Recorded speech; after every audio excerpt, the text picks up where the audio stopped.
Well, I'm just out here, a man with a flap disc, a paint plan, and an inexplicable amount of blind ambition. Let's get going.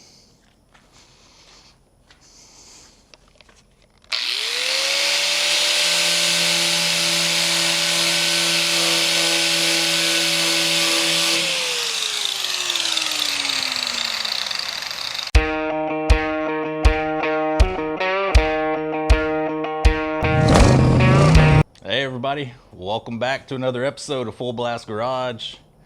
And on this episode, we're going to be working on the old 1984 Dodge, getting it churched up and getting my paint scheme going on it.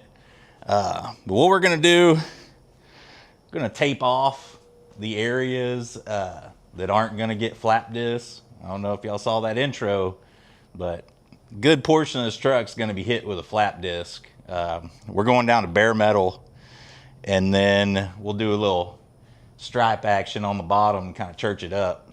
But it's going to look cool, and it's something that any of you guys can do. I mean, if you can work an angle grinder and push tape down and spray a spray can, you can do this. It's super easy.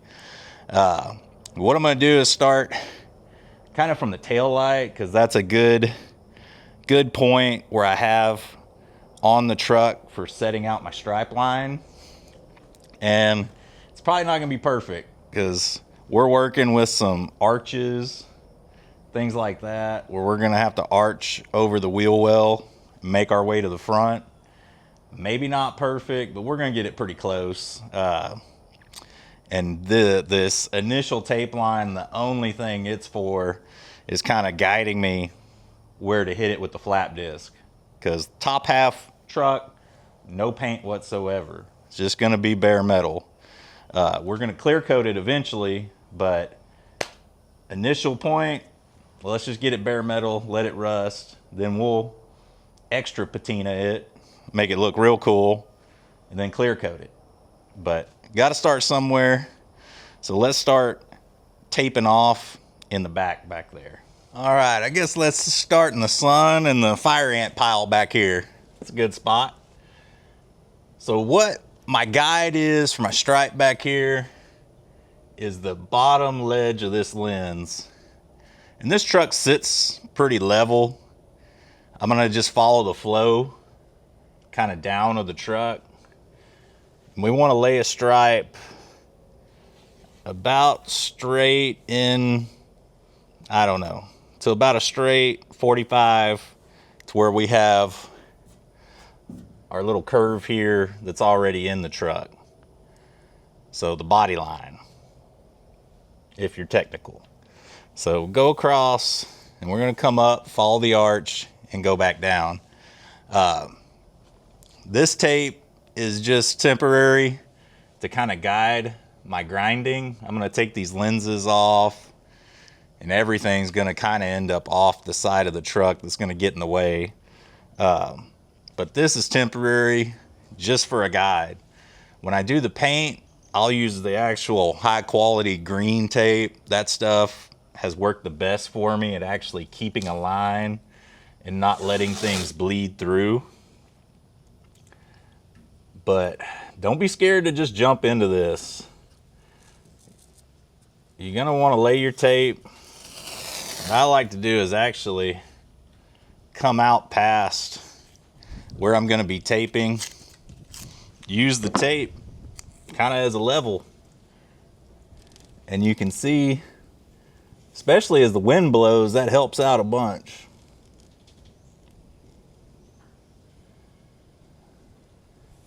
And you can work it and work it down, just light pressure. And we can actually go past where we wanted to go here. So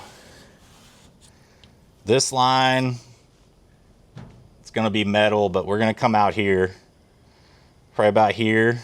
We've got 45-degree angle from our arch. And the trucks I've seen painted like this, there's kind of no rhyme or reason in here to stripe with. They go big and small. It kind of just looks like it was dealer's choice. So I'm not incredibly concerned about the way that's gonna look.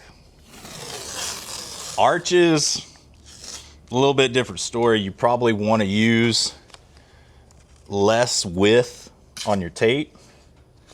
That's going to be able to give you kind of your easiest arch to run with.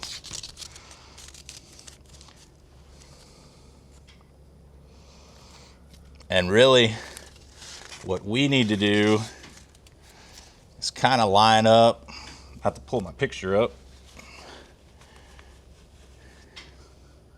because there is a straight line really on top of this wheel well, where there's a stripe here, and we got another stripe and another. So we're probably shooting for a straight line, I'd say about same spot as our gas tank filler cap.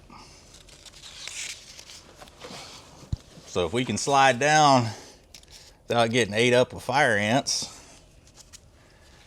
we can set another line.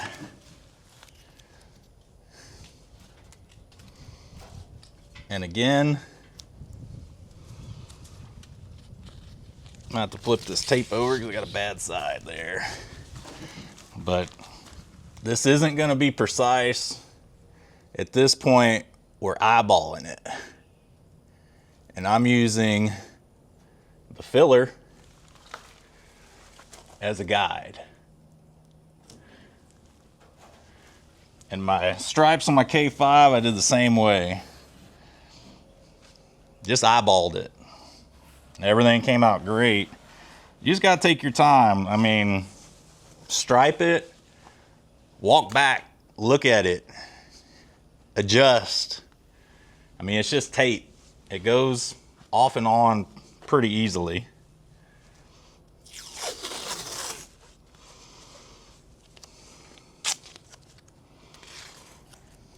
Now, with our arc, I want to make sure that I'm kind of getting a decent angle right here. And I'm going to just work it into a spot that I feel comfortable that it's hitting in the right location on top. So I got a little bit of trimming to do on this guy, and we would round the edge here. So I have to get a razor blade out, kind of cut, round everything. But you can kind of see it's gonna be a sloping little arc here. Doesn't necessarily have to follow the same pattern as the wheel well, because I mean, everything I've seen, it's just all over the place. So we would round this with a razor blade, round this, come up, and we'll move down, kind of keep going on the side of the bed here. All right, just continuing on.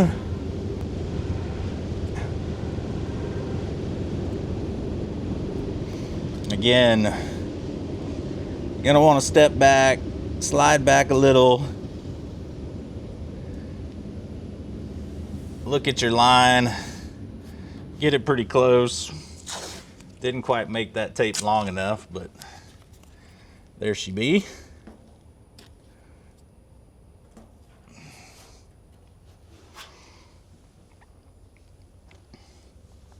So I kind of measured off from the bottom of this body line up, gave me a little spacer, use that as a template, and boom, there she is. And again, I'm gonna come out about a 45, and where it meets that tape, top of that tape line at a 45, then I'll start my arc over here to this top tape line.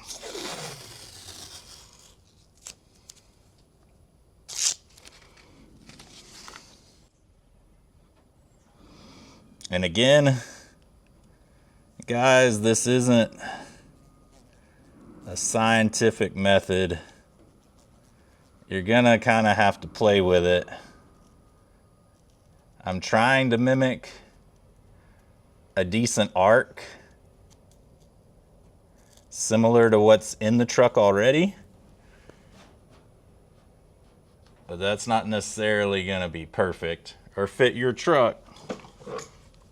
So again, use this as a guide and just do something creative on your own.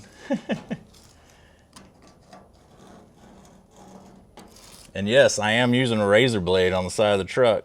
It don't matter. It's all getting sanded. I'm trying not to go crazy deep. This tape's a little tougher than I thought it'd be.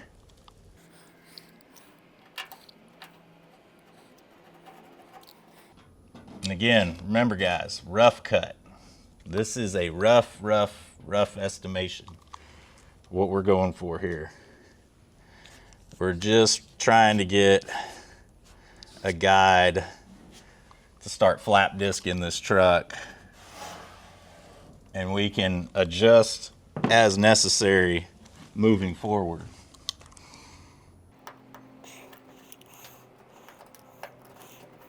All right. Whew. Working right in the direct sun, right at the beginning of the day is real smart. But I kind of got to start back here because it's the best point. Best point to start and start your line is using that tail light.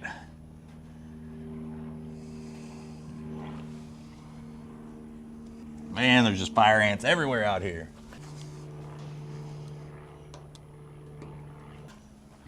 I mean, there's a mound there, but you'd think I'd be getting ate up by like 100 of them. It's just one at a time. It's like they send one guy out. Hey, bite him, see if he'll leave. Nope, he didn't leave. All right, it's your turn, Jimmy. You go out.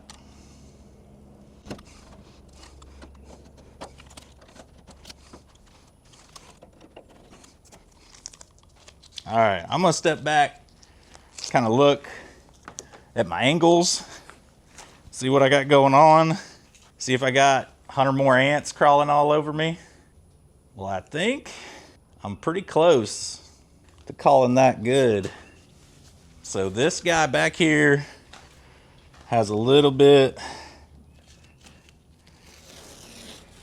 of an up angle to it. Like it was going uphill. I'm gonna try and fix that. Step back and take a look at that. Oh yeah, perfect. Perfect application.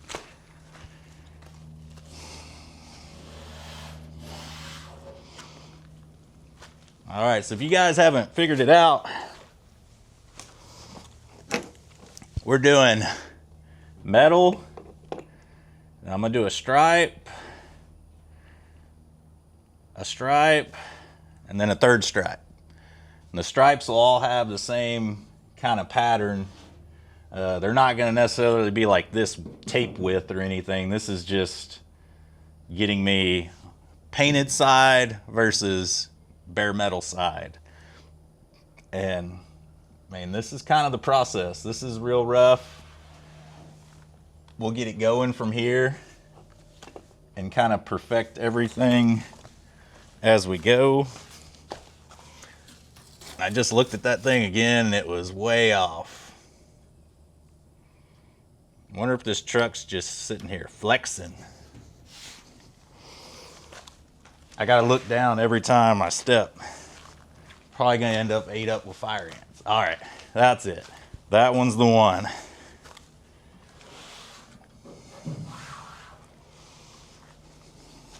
All right, move on to the cab. All right, these long straight stretches, you're better off kind of going, you know, length. Get as long a piece as you can hold and kind of handle. This one might be a little bit much, but what that does is the length kind of gives you a little bit more of a viewpoint to see if you're actually staying straight or not.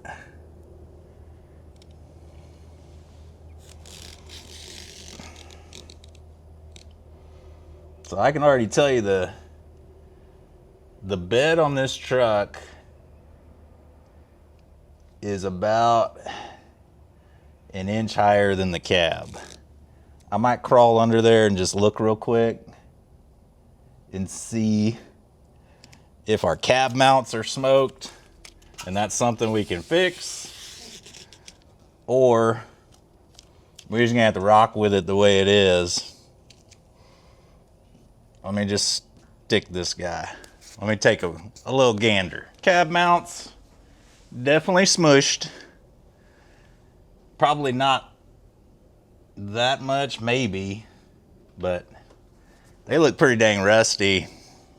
I don't think we're gonna mess with them.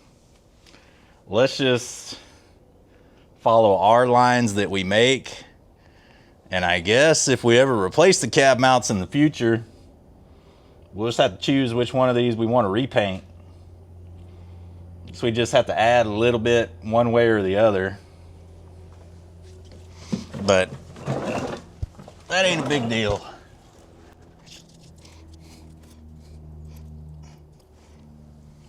And again, like if you had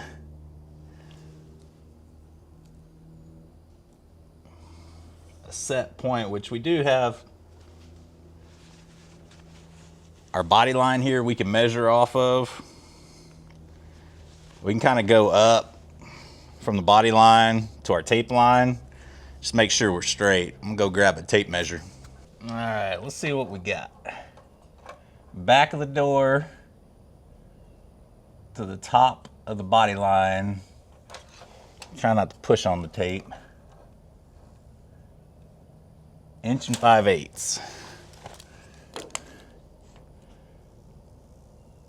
And this is going, it's pretty straight. I mean, in the middle, this might be going up a hair, but not much.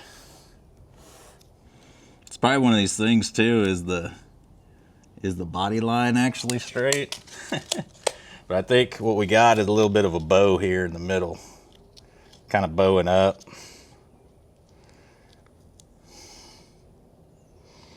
Let's see.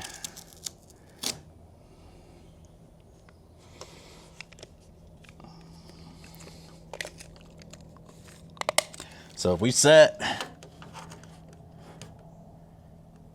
our tape on 1 5/8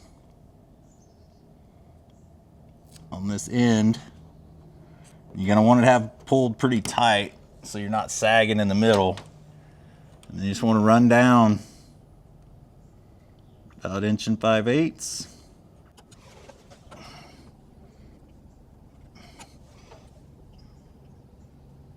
So this is a little high.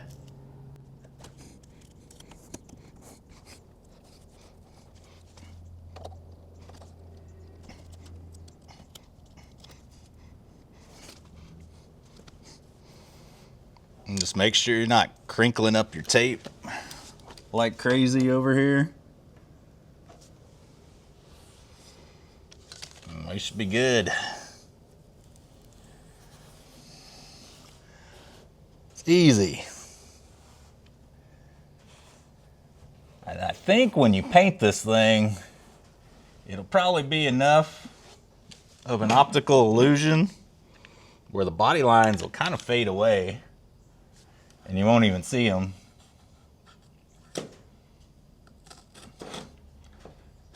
Go ahead and cut the door. Rookie mistake doing this and leaving this stuff all taped up, and the first person that comes up grabs the door, rips all your tape lines off. Total rookie mistake.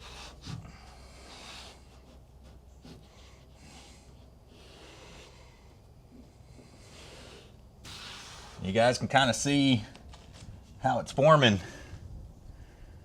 We're gonna go And the line, or the paint, is actually going to start kind of right at the top of the tape line down. And there's going to be zero body work other than me. Rocker panel on passenger side is smoked. It's just rusted out completely, and I got one of the slip-on ones. It's either getting tacked and glued or just straight glued, so we ain't doing nothing special on this truck. This is for the absolute budget-minded, let's make it look good for as cheap as possible person. You just want to line up your tape with some of your existing tape, make sure it's a straight line, and then just follow it over.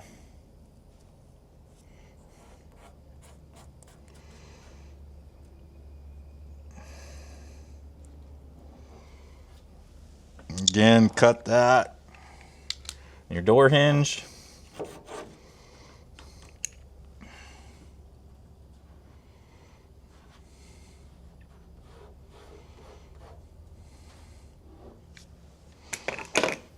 And let's see what we can do. Just eyeballing. It's a real good chance we can make this one work.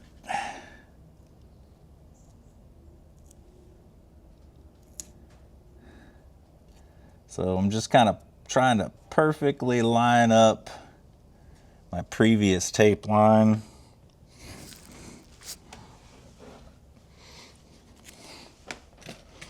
Looking for my tape here. Run her up to 1 5/8 inches.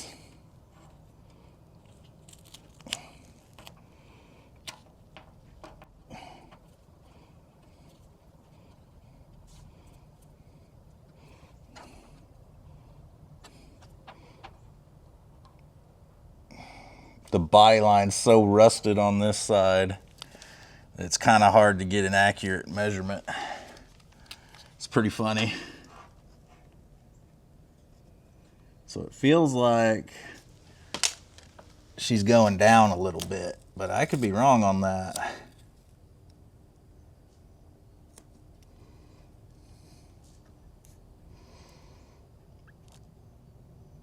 I'm gonna eyeball what I think is a straight line, do a little measuring again.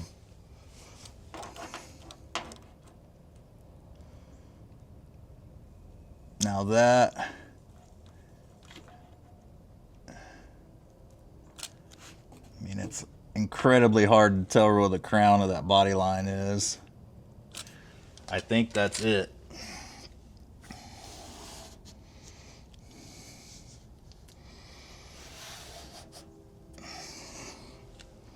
Again, we're going to want to cut.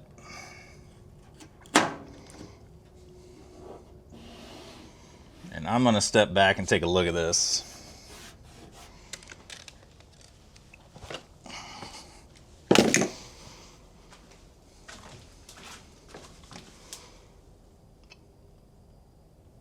Looks straight enough to me. Man, this ain't no union job, but I'd say that'll work. And again, what I'm going to do is kind of get a 45, come back to my tape line, start my arch. So let's reposition the camera a little bit and I'll start working on this arch. All right, on the front up here, I'd use me a little piece of tape to kind of equal out what I've done in the back. So I'm about 4 1/4 inches in the back from the bottom of the fender to the bottom of my tape line. And again, I'm gonna take me a long piece of tape, way longer than I need, and we'll start in the middle here. So let's set that. So we know we're 4 1/4 inches right there. And then we just need to get a straight line. Not 100% sure on this one. But we're gonna just lightly tap that one in place real quick. See what we're working with. I think it's kind of angled up towards the back, what it feels like. So either we're gonna need come down in the back or up in the front. And I think down in the back. And again, you gotta kind of think you're dealing with a truck that it don't set level. All the mounts and everything are all different. I mean, everything's worn out over the years. You just gotta kind of work with it. Don't get frustrated. All you're doing is laying tape down. You'll be fine. All right, step back, take a look. Much better. I would say that's probably close to a straight line. And it's really, really tough to measure. So we got 4 1/4 there. See, this thing has a big ripple in it right here and some Bondo. 4, let's see, 4 5/8. But there's nothing gonna be straight about that.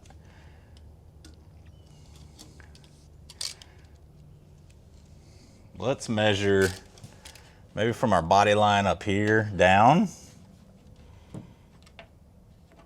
2 1/4. Even this body line's not easy to find.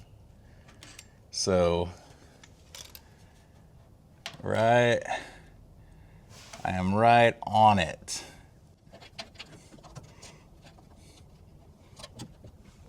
Two 1/8. 2 1/8. I mean, it's as straight as the truck is, which it ain't very straight, but the lines, it's in the ballpark. So we want to make our arch again.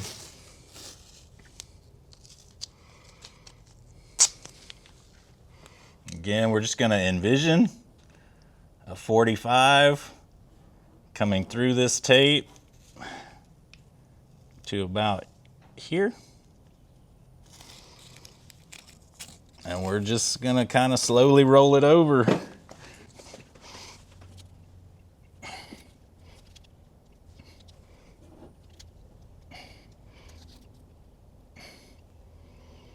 And again, when you're doing arches and stuff like this, we're going to be using skinny tape. This big stuff, not what it's made for.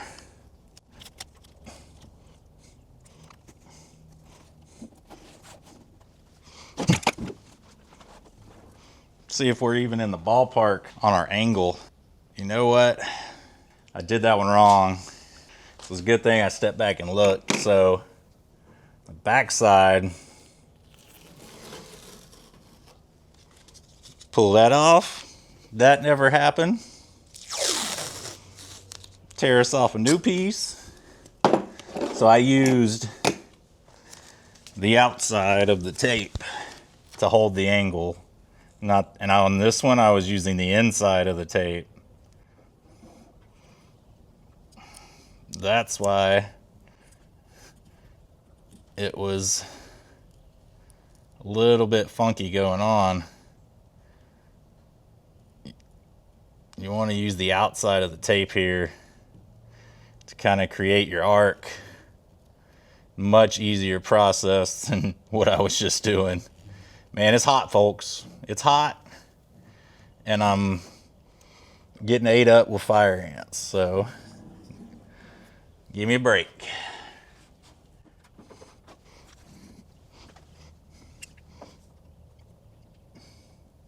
I know on my K5 at one point I was using different objects to create angles and arcs, like stuff I just found around, like a paint can lid.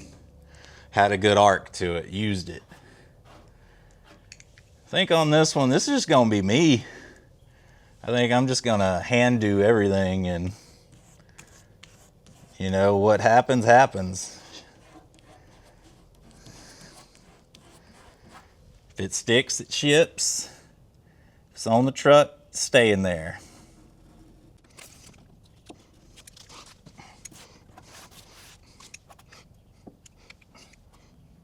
So these also are going to need to kind of be circled a little bit. Just a minor amount. Just trying to envision what I'm going to be working with.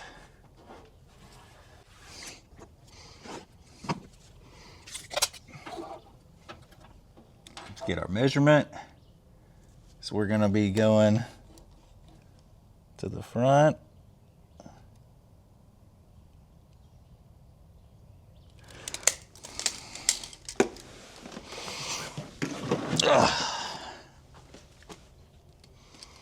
Hopefully these body lines follow some sort of pattern. It'd be really funny if they're just kind of like a little bit wonky everywhere. And that's what I'm using and basing all my measurements off of.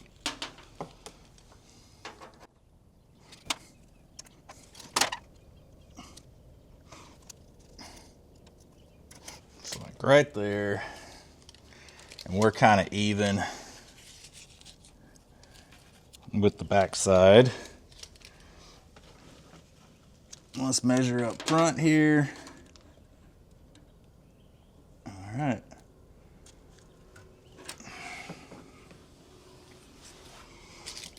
I'm gonna go ahead and extend this all the way across the panel here.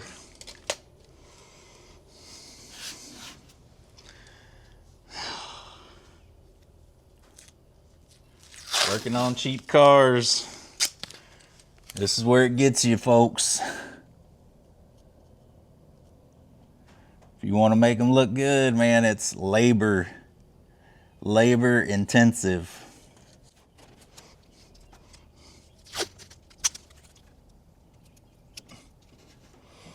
The less of these little kind of tape joints you have, way less of a chance of you getting bleed through when you're actually painting. Like when I paint, like I'll stretch that tape out a long way. I might even have somebody out there with me to hold one side just to keep it from hitting the ground. And the tape wrinkling is a good indication that you got it angled kind of funky.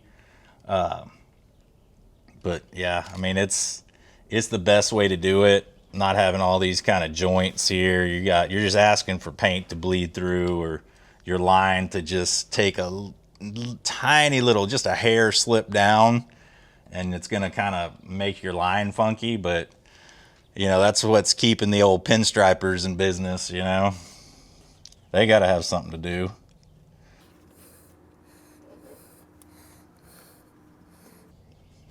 I'm trying to find my crown here at the end of this fender. I'll try and mark right where it's at.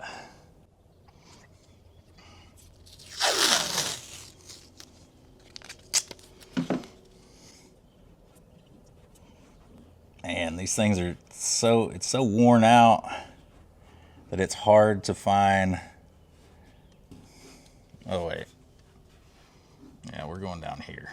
I'm looking even at I'm so hot. I'm looking at the wrong body line. So we're down here, this body line. And then we're gonna 45 up. Man, it's gonna be about right there.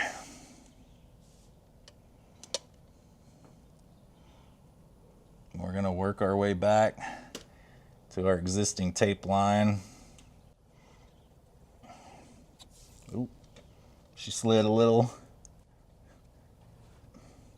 And when we do this, I might grab something or make myself like a cardboard template that'll have kind of like my set arc on it that I'm going to be using.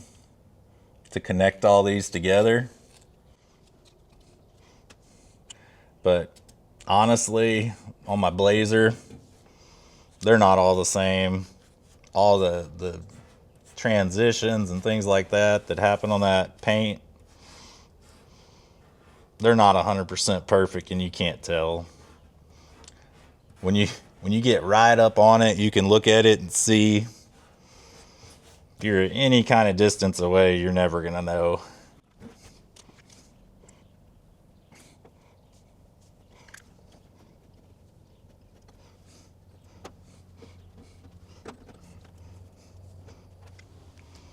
All right, she's roughed in over here. Let's go ahead and start spraying. No, we got a whole lot of grinding to do. Like maybe more than a day's worth of grinding. Like a lot of grinding. So let's go ahead. I'm gonna take care of the other side. Y'all don't even watch me do that. Just redo it. I'll take care of that. And that's the side that's in the shade that I probably should have started with. But hey, whatever. Them fire ants needed something to bite. But yeah, let me grab you. I'll kind of walk you down the side here. And the line you're wanting to look at is the top line. Don't pay attention to the bottom line. We're just using that for measurement purposes. You want to look at your top line, because that's going to kind of set what your paint line's going to look like. Well, now that we got her all taped up all the way down, there's 2 humps. Let's go ahead and just start grinding away. Nothing old flap disc and little bit of effort won't take care of. I went ahead and took the rear tail lights off, took the old side mirrors off, and that's kind of it. Everything else I'm gonna just kind of be careful and work around. This stuff that's already rusted and patinaed pretty good, I'm gonna try and leave it alone, just kind of feather in some spots here and there. You know, let's just get to work.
All right, let's see if we can start this thing up, spin it around, and hit the tailgate. This thing takes about infinity pumps to start.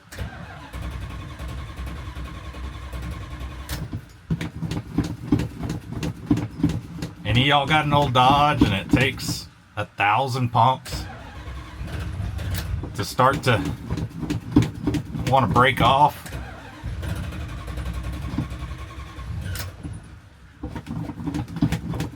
We're getting there. All right. Oh, not quite there.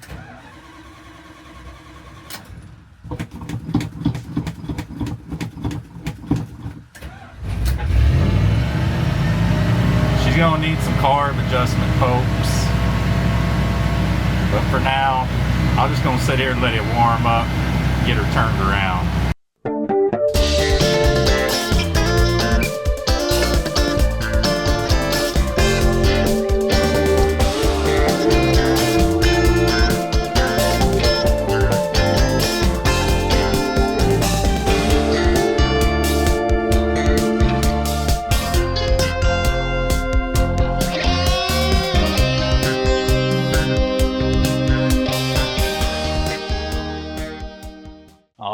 So we got majority of the sanding done, at least everything that we're gonna do down to bare metal. We're gonna need to feather in whatever paint's left on there kind of into the bare metal.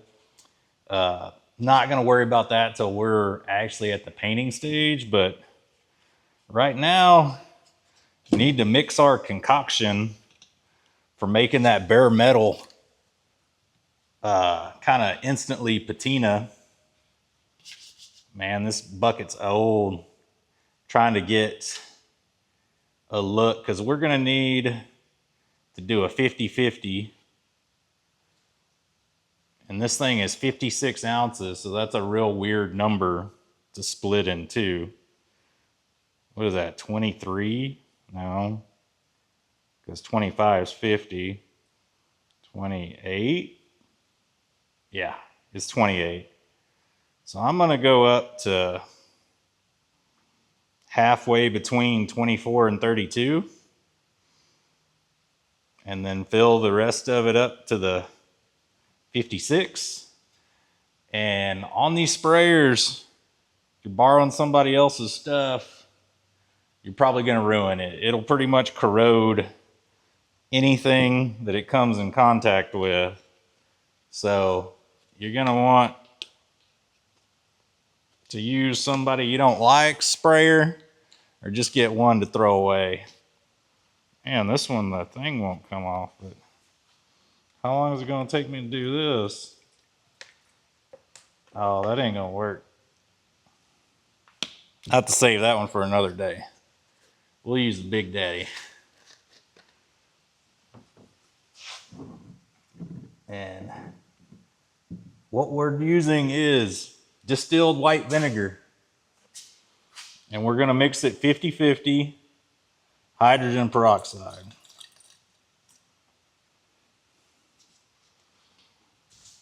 And that will instantly corrode your bare metal.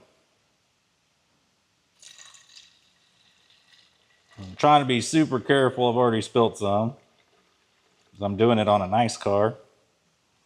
That don't really make any sense.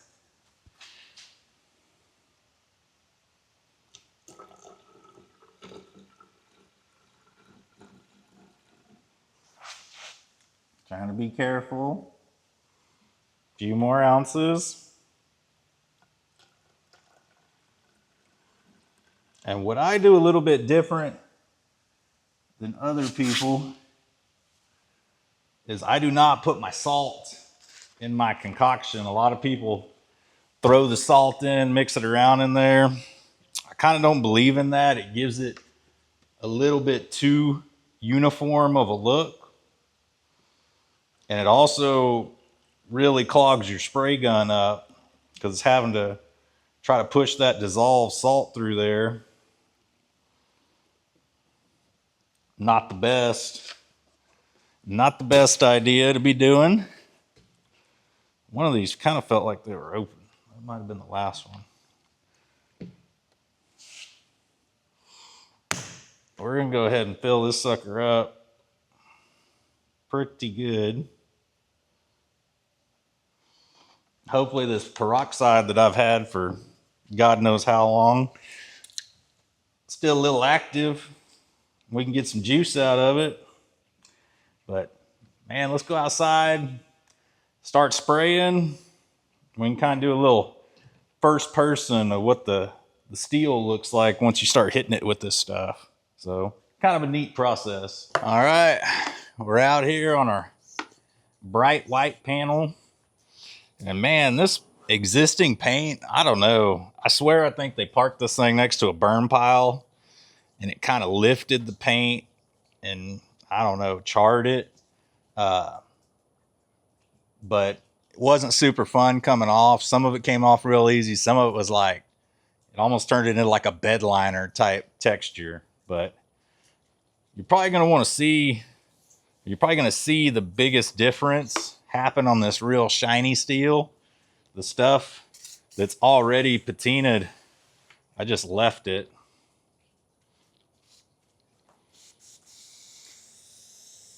Because it's already kind of got a pretty good look to it. And we're just going to kind of hose her down. Let it sit.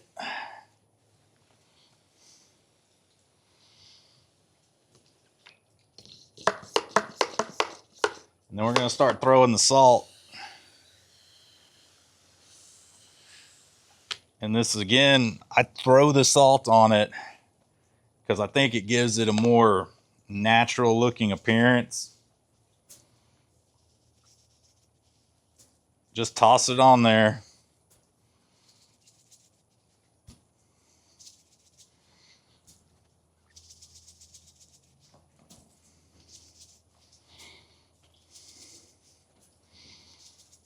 I mean, you can't really tell, but you're getting granules of salt everywhere. It's not just kind of going in the big giant clump you see. There are tiny little spots everywhere that got quite a bit of salt on them. But I like to do it this way. It kind of randomizes the look. Doesn't give it that just solid coppery looking patina.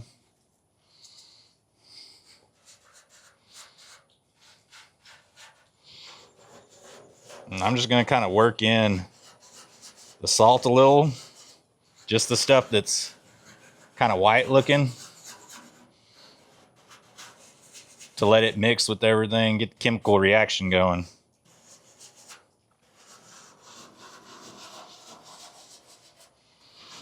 There's a real good chance my peroxide and my old distilled white vinegar that has been sitting forever, it might not do anything. I might end up having to go to the store.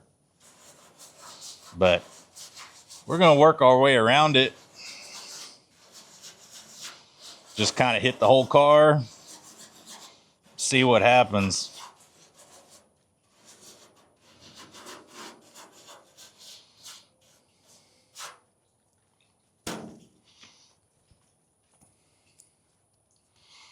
All right, can y'all see any color changing yet? Maybe a little. Not a lot, but you gotta let this stuff cook. You gotta let it sit. We'll go ahead and keep hosing her down.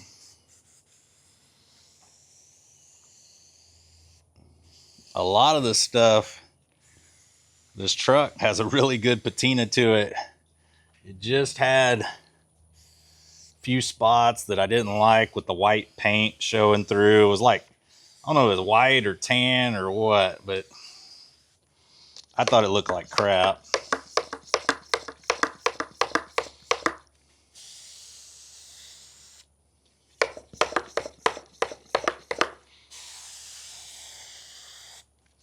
You really want to wet the surface down, get it on there.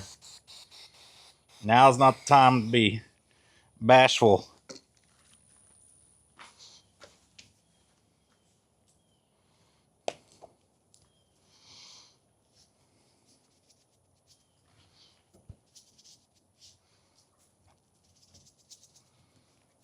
Little Salt Bay action. Bet y'all didn't know that. I knew that.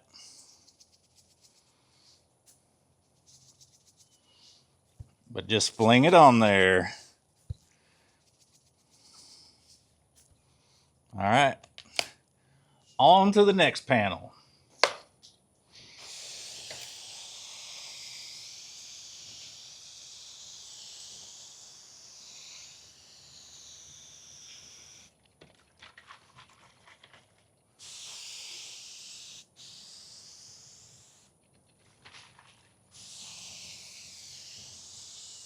You can almost see like an instant reaction on this panel. That's kind of strange.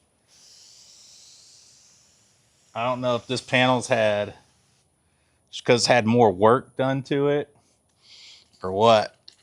But just in case it has to do with my mixture, I'm going to go ahead and re-hit everything I already did.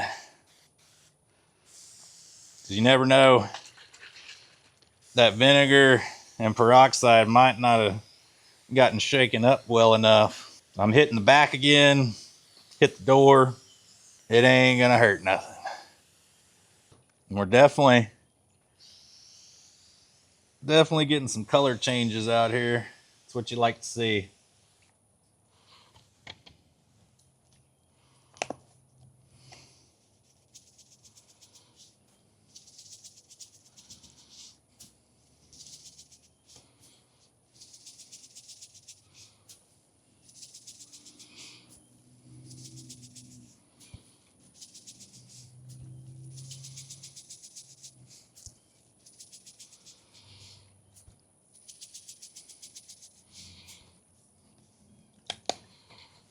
Just hit it, get a little hose down. Just remember, we're gonna let this thing cook. And there's kind of no rhyme or reason to how long you let it sit. Most of the stuff I've had, after about a day, it kind of quits changing colors. So let it sit for a day, then move on to something else. But I mean, I've heard people say that the longer you leave it, it'll keep changing colors. Maybe, but the steel's gonna kind of react immediately. Then it's gonna corrode to a point where it's called passivation. So then once it reaches passivation, the corrosion level is gonna go almost to zero. So, I mean, maybe if you left it on for a really long time, you're gonna see some effects, but probably not. Probably about instantaneously, 24 hours, then you're good. But let's keep moving around the truck, and when we've made it all the way a circle, I'll kind of show you guys where we started and see the change there. Not gonna lie, guys, the hood has me the most excited because it has some really cool, I mean, just bullet hole looking action over here where somebody, I don't know, had a little whiskey dent, maybe hit a tree, something like that, or somebody backed into them with something. You never know. But it looks cool.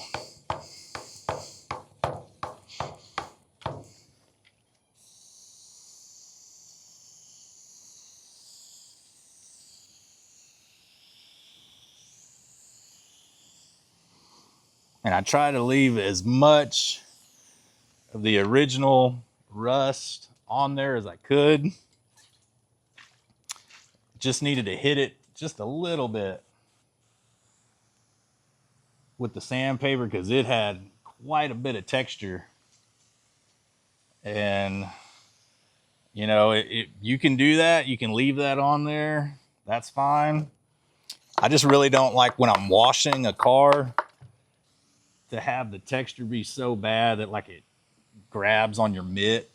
So That's kind of the reason why I just hit it with a little bit of sandpaper. Knock that first layer down. And again, like when we're going back and putting clear on it, you don't necessarily have to, but it's a good idea to have it at a minimum scuffed, just because it's going to help with the adhesion a whole lot.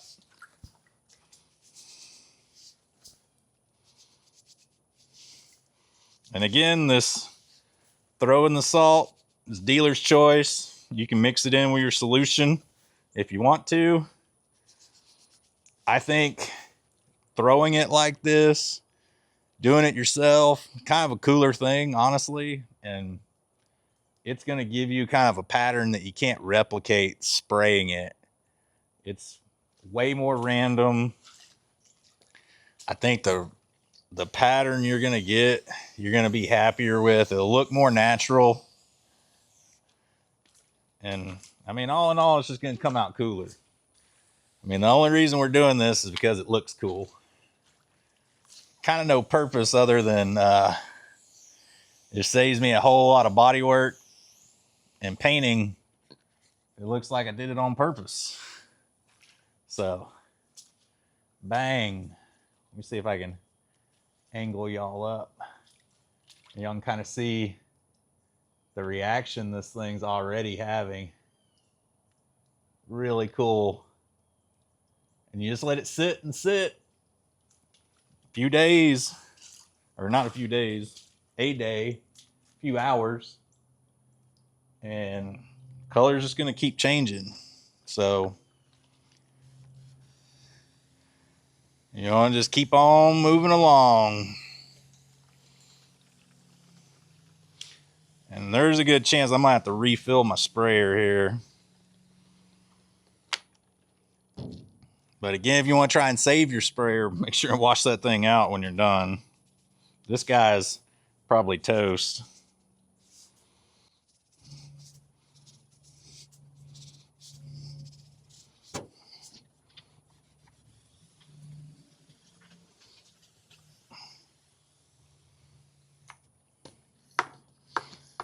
All right. Move you guys around so you can see kind of the rest of the truck here. Let's see. Let's get a direct on view here of this door. And I do try, if I have to, stay away from those anything rubber and seals and crap. I mean, if this stuff's this corrosive to metal, you just don't want it all over everything on your car that's rubber.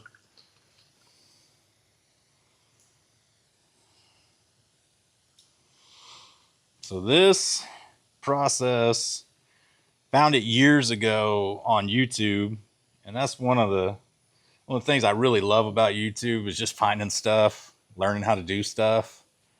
I kind of hope that's what my channel leads people to do is, hey man, that guy did it. He's got no special tools, no special training. I can do it too. Great attitude to have. I'm kind of the opinion that just about anyone, they put their mind to it, they can get it done.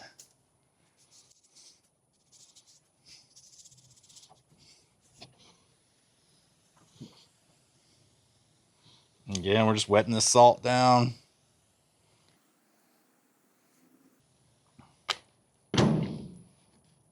Cab over here, we didn't really salt.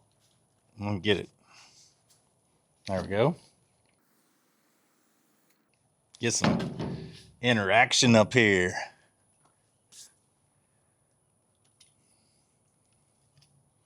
All right. Kind of weird. I hate spinning y'all around this much, but trying to make a 360 video showing the whole car. So now this panel is a little bit different because there was so much patina rust already on here. I left a lot of this thick stuff because I kind of just wanted to see what it would do. You know, and I'm lazy because that requires more sanding. Nah, I would have sanded it if I had to, but I really did. This stuff was thick and dark.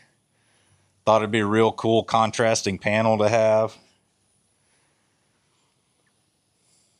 And again, guys, if y'all are worried, oh man, this stuff's going to keep rusting. If you left it like this, it would. But this truck's going to get a clear coat.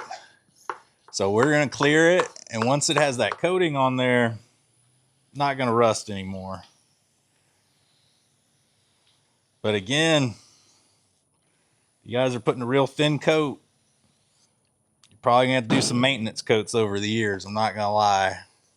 Just because you put this one clear coat on, I don't think it's going to last forever.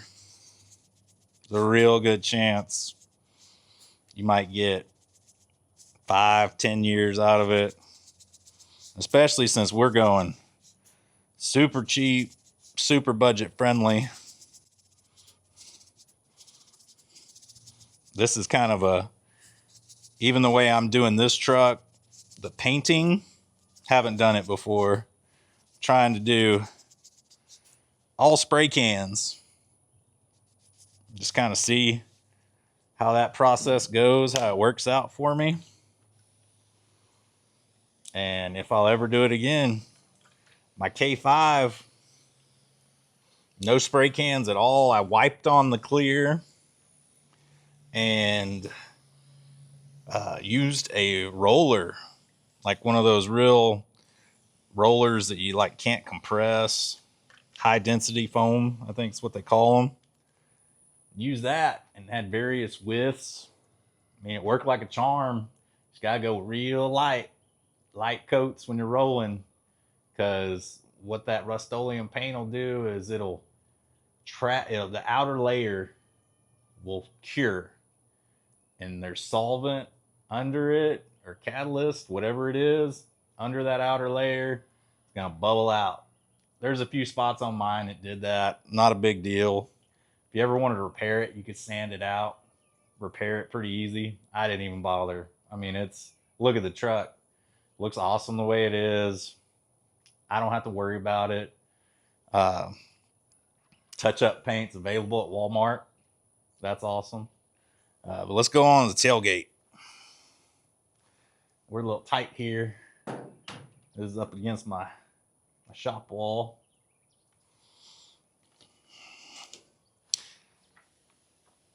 And it's really cool how some of like the stickers and stuff on this truck, man, they like burned into the metal. Old Don Schmidt, Dodge in Wichita. I guess it's going to be on this truck forever. I hit it with the 40 grit and it wanted to stay, so it's staying. Not one to argue with something if it don't want to come off with the sander.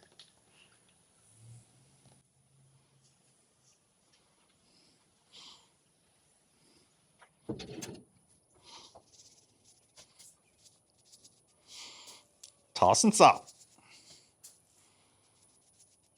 I want everybody that ever does this on their car, because they watch this video, please God, send me a picture, send me a video. I promise you I will watch it. I think it's awesome.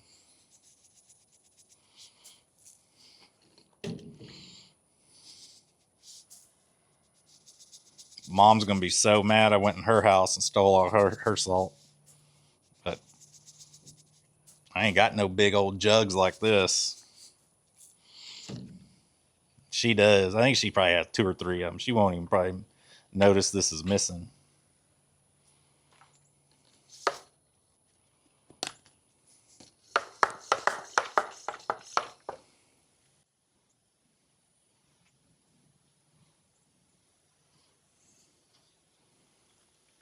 Just wet it down and walk away. All right. I'm going to go refill my bucket, get us a fresh layer going, and we'll spray one more time all the way around. And I'm going to climb up in the bed and spray the roof down. But yeah, we're just going to take one more look all the way around And then we're just gonna let it sit and cook. All right. Second coat, going a little heavier on the peroxide action. Kind of did the first coat real heavy vinegar, kind of give it just a layer of vinegar already on the surface. Now we're just kind of continuing to wet it out. And it'll keep resting. You guys can see kind of the reactions really happening.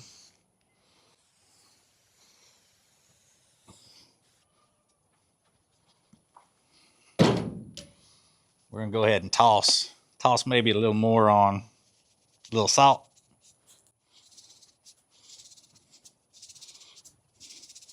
We don't want a giant difference in color between the top and the bottom, but what'll happen, I'll have to end up sanding it.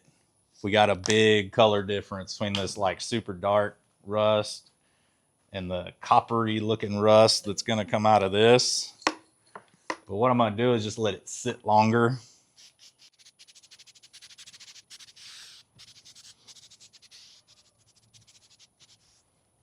All right, let's keep moving.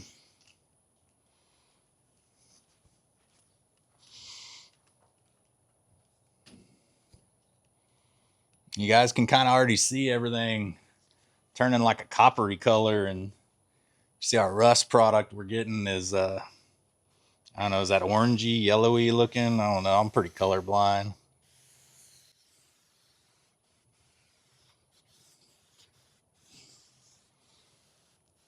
I promise you, everything will rust. It's bare metal. There's nothing on it. It's gotta rust.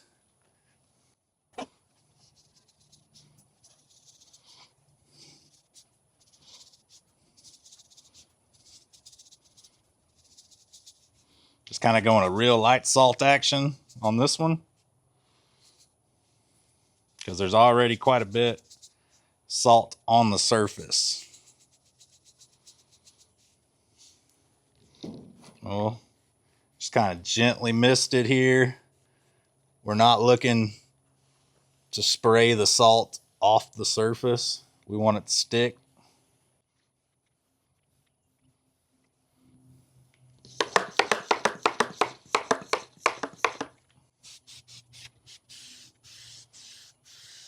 Kind of all this foaming action and the draining and everything is what's going to kind of give you that natural look.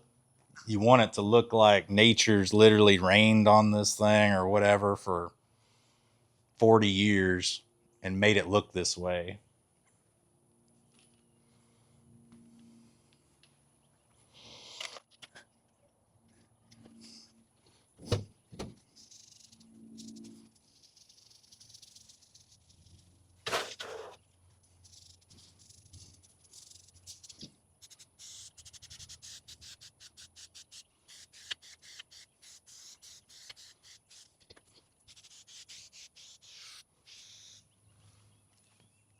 All right, step in the ankle deep water that's out here.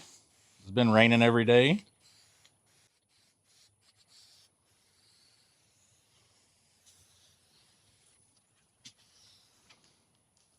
The goal is to kind of let everything sit on the panel. You don't want to wet it down so much where everything's just rolling off. Let it sit, let it cook. It's kind of the goal. Man, I got ants biting me in a water puddle. Jeez, are they floating in the water? Freaking sharks.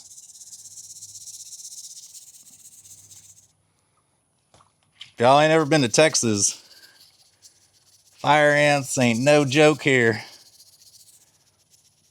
And I think I picked, where they must have the mothership or something to sand this truck. It's like they know every time I'm out here.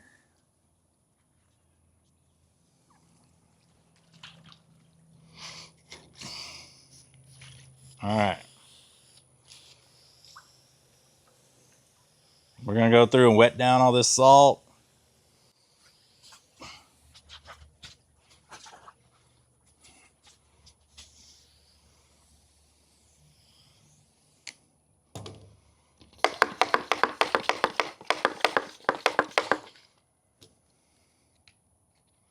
Oh no, this stupid sprayer.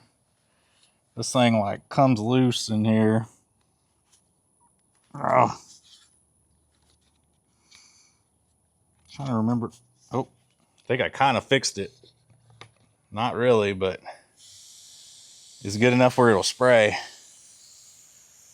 Gotta be gentle on this thing.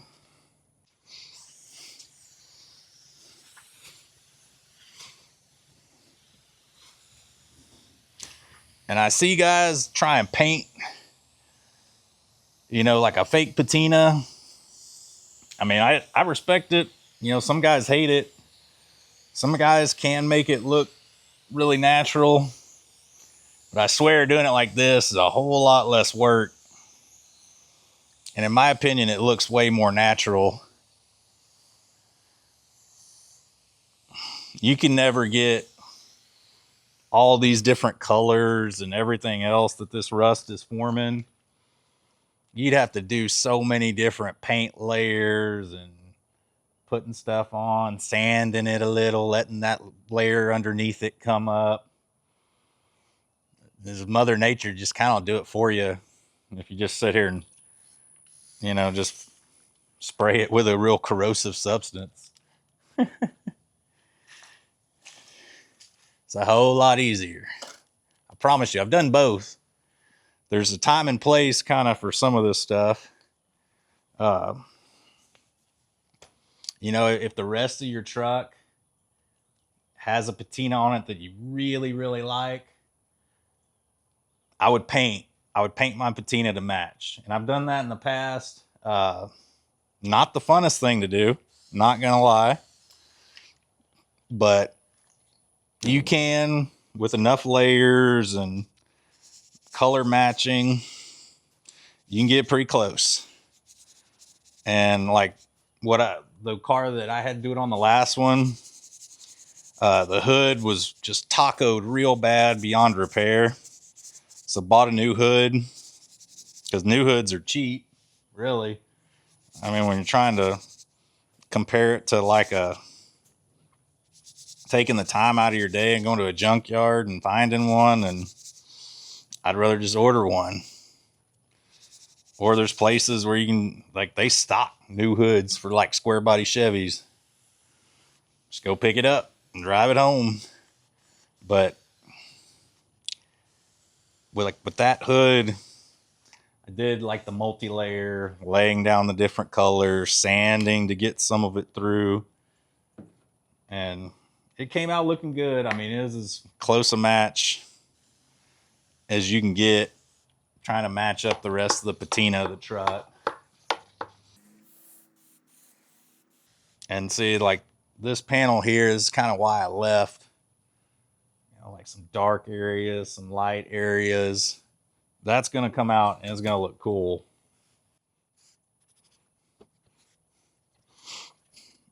On to the door. You can see, like, it's almost like black, kind of coppery looking color.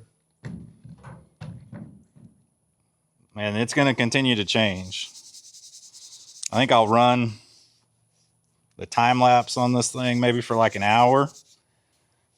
Probably on the good side where there's a little bit more light hitting it. And you guys will, I'm sure, even over the hour, continue to see color changes on this.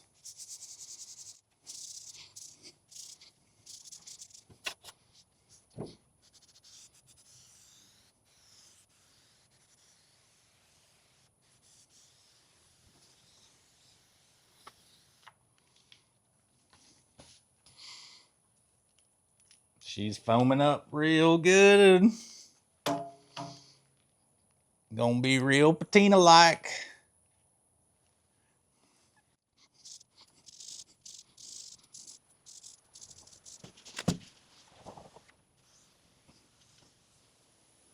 Just don't mind me, just out here spraying, making my truck look like it's 1,000 years old.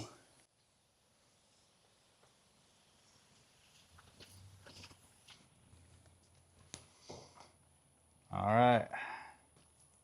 Let's blast this old tailgate one more time, man. It kind of looks cool. It doesn't show up very well yet on camera. Really like how this is turning out. Super cool.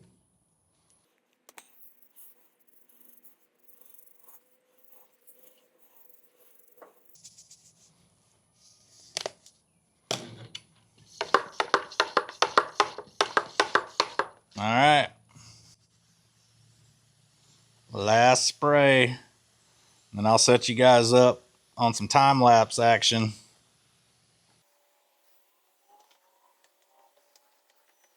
All this vinegar is making me want some wings. And it is Sunday. Doing this and missing football. That's all right. I'm sure the Yankees are going to win anyways.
Well, this is just kind of how this thing's going to be for the next day. Just going to kind of let it sit.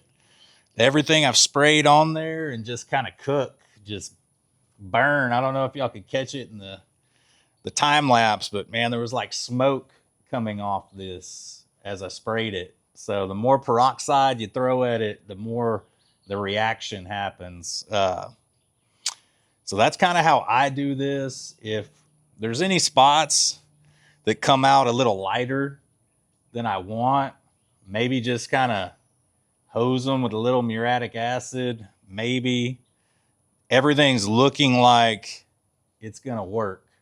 This is kind of, up in here where it's dark. That's what I'm looking for. That's what I want. The panels are going to continue to darken and darken and darken the more they sit. I'm going to leave them like that. Just let them cook. Hope you enjoyed arts and crafts in this video. It was fun.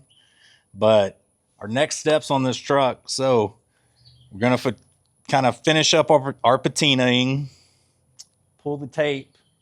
We're going to have to, more than just rough in the line for my stripe.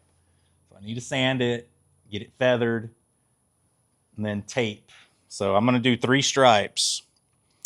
And I think only above the fender well will have 2, if I remember right. I don't think all 3 stripes go up and over. I could be wrong on that, though. It's going to have a real cool paint scheme, something super Mopar. But yeah, I think this truck is going to look really awesome. And it's kind of like a DIY type thing where anybody could do this. You don't even have to have a garage. You could do this in your yard. Nobody's going to care.